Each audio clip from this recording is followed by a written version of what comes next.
Kanina mga kapatid, meron ako nakasakay na teenager sa jeep. Tinda ng ice cream. Kung bakit na-kwento yung sa akin yung buhay niya. Alam mo na sabi niya, yung nanay ko kanya madamo. Kasi sabi niya, mas mahal niya yung kanyang lalaki kaysa ang mga anak niya. Nangihiram lang daw siya ng 100 pabiling gamot niya, hindi siya binigyan. Eh, sabi ko, panalangin mo na lang yung nanay mo kasi ako lalabuan ng isip. Alam mo mga kapatid, tayo mga nanay, kasintabi na sa huwag po natin kakalimutan na mayroon tayong mga anak. Sila ang dapat nating prioridad, hindi yun. Pwede tayo magpalit ng lalaki kahit 10 bisan, 20 bisis. Pero hindi tayo pwede magpalit ng anak at saka magpalit. Meron akong kaibigan na ganyan, yung anak niya, iniwan niya, nag-alaga yung kapatid.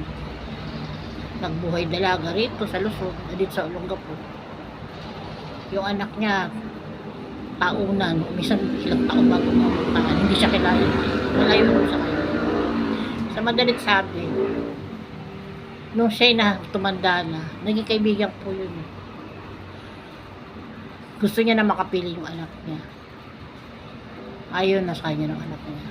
Masakit pa nun, sabi yung anak niya may nanakit sa kanya. Pinagdamutan niya talaga. Kasi pinagtaguan pa niya. Pag hinahanap siya rito sa Olongapo. Alam niyo, sabi niya sa akin, alam mo dito mapalad ka. Sabi ko, bakit? Kasi yung anak mo mahal ka. Yung tulungan ka. Sabi ko sa kanya, alam mo,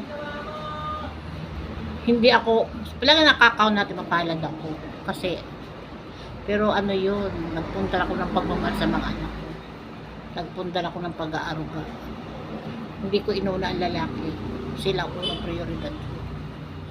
Kahit na magkatimbong ng buhay ko, hindi ko tanilikurot lang ang mga anak.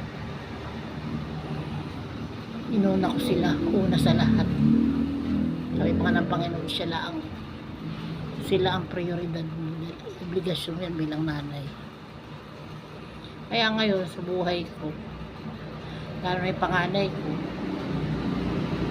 siyang bigay sa akin, nakarating ako sa province. Nagpunta ako ng pagmamahal, pag-aaruga, pasensya sa mga anak.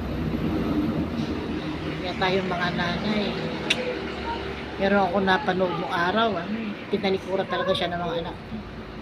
Hinahanap niya, matanda na siya. Nakita na sa Bulacan.